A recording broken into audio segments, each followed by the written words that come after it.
This coming Thursday, President Joe Biden and the man he defeated in 2020, former President Donald Trump, will make their respective cases to the American people. Neither would want to hear this, but they actually have much in common. Both are unpopular, they are more or less tied in recent polls, and both are older than our previous oldest president, Ronald Reagan. Only one is a convicted felon, however, and yet the pressure is somehow on Joe Biden to prove that he has what it takes to continue in office. Donald Trump will obviously try to highlight what he and his supporters see as Biden's frailty. Biden will undoubtedly highlight the fact that Trump led an anti-constitutional insurrection. Joining me tonight to discuss this and more, Ann Applebaum is my colleague and a staff writer at The Atlantic and author of the forthcoming book, Autocracy, Inc., The Dictators Who Want to Run the World.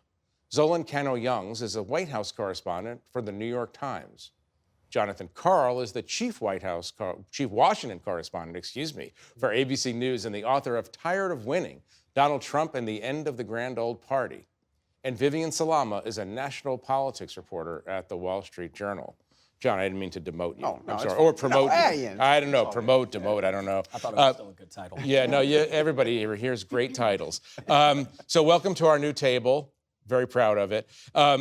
I want to focus our attention really on the debate tonight. It's something that I didn't think was going to happen. I'm still not 100% sure it's going to happen. We'll get to that. But I've been thinking a lot about the particular weaknesses that both men bring to Atlanta next week. Actually, watch this short clip, and you'll see what I'm referring to.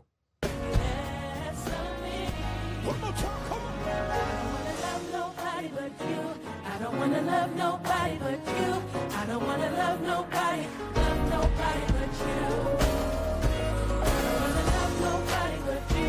And it must be because of MIT, my relationship to MIT. Very smart. He goes, I say, what would happen if the boat sank from its weight and you're in the boat and you have this tremendously powerful battery and the battery's now underwater? So I said, so there's a shark 10 yards away from the boat, 10 yards, or here. Do I get electrocuted?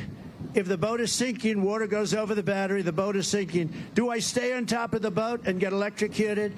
Or do I jump over by the shark and not get electrocuted? Because I will tell you, he didn't know the answer. He said, you know, nobody's ever asked me that question.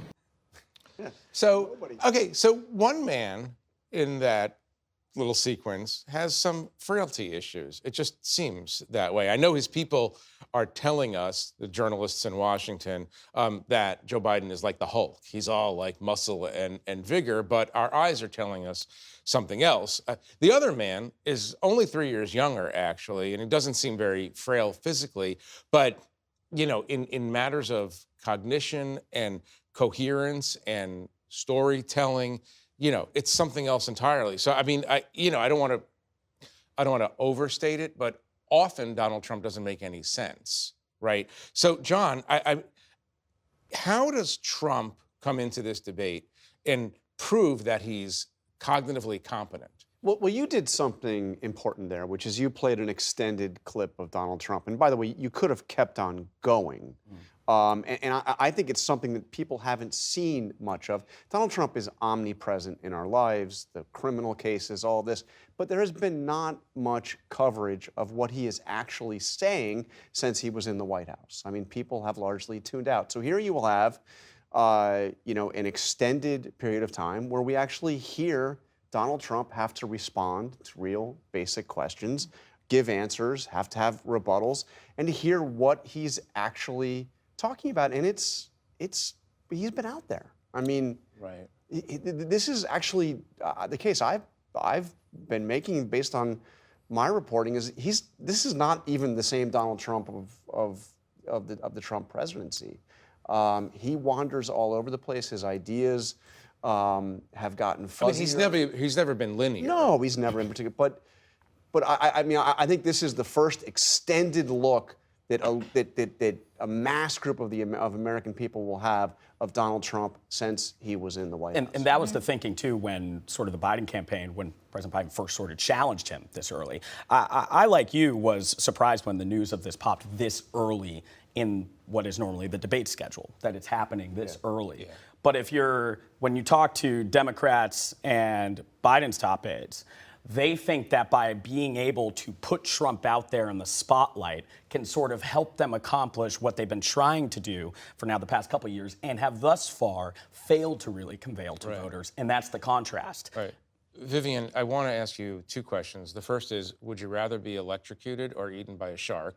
You don't have to answer that one right now. The second question is, how does Joe Biden come into this debate and prove that he's not too old for the job? Well, first of all, to your first question, I'm terrified of sharks, so definitely electrocuted. That's just me. Something you But, have in common with Donald Trump, then. There you go. Okay. As far as President Biden, typically when you go into a debate like this, it's a referendum. When there's an incumbent, it's a referendum on their presidency. Of course, now we have a very unusual situation where both men have served as president, and so both of them have a record. That's one of the big differences between Donald Trump of today versus Donald Trump back in 2016, where he didn't have that. But then you have two presidents who are older, and Donald Trump has really fixated on this idea of Joe Biden's age. They've been playing those clips over and over again on, everything from Fox News to any other Republican or conservative networks to show that he is either too frail or kind of wandering off. Trump talks at his rallies about Biden's cognitive abilities. Ironically, at one of his rallies a few days ago, he talked about Biden's cognitive abilities, and then he messed up the name of the former White House doctor / Congressman Ronnie Jackson. He called him Ronnie Johnson immediately after talking about Biden's cognitive abilities. So obviously the two men come in here with, challenges. They are both older at this point. Trump himself, not the man he was in 2016. You just played a clip of him kind of rambling a little bit, and that's one of his issues as well. And so one of them is going to have issues of coming out there and appearing strong, and the other one is going to have kind of that be on the offense to corner him on everything from his age and his frailty to his record on the economy and other things as well. And it's going to be a challenge for President Biden. And who, just your opinion on this, but who's in greater danger in this debate in the sense of, oh, my goodness, I didn't realize he was like that?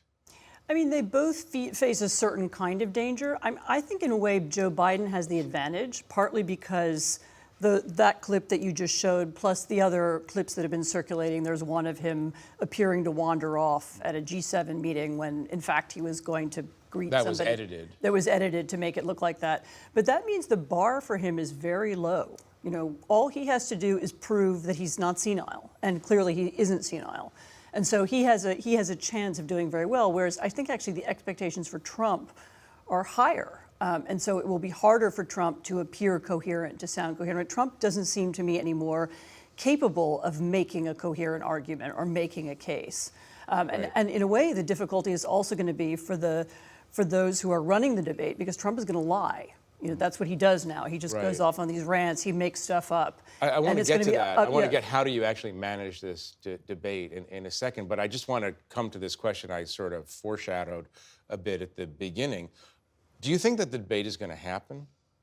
At this point, just based off of my reporting and what I'm hearing, yeah. Trump's fully in. He's not going to look for a exit. Trump is fully in. Yeah, and look, Biden's fully in. And Biden's fully in. He's going to Camp David. He's at Camp David right now. Ron Klain will be helping out with moderating as well. They are going through mock debates. I'm of the position the reporting basically says thus far that I agree with Ann that the expectations game is favoring Biden, but I think this is a potentially perilous moment for Joe Biden. Mm-hmm. I mean, his people will have you believe that the problem that he faces is basically the media hasn't been covering how great and strong he is, and there's been and that his enemies have taken clips out of context. But in reality, I mean, the people, Democrats who are not inside the Biden campaign but very much want him to win, are deeply concerned about his ability to make it through this campaign,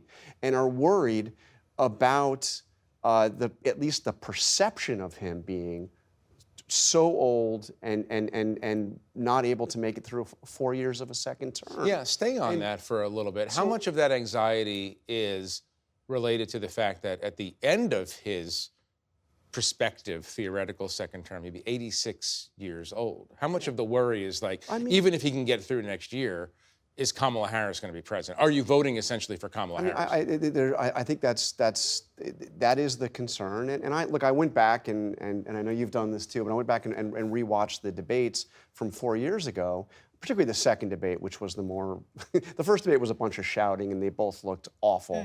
Trump looked a little worse than Biden. But Biden was sharp in that second debate. And when you look at it, you're struck at how much younger he looks. It was 4 years ago. It looks like more than 4 years ago.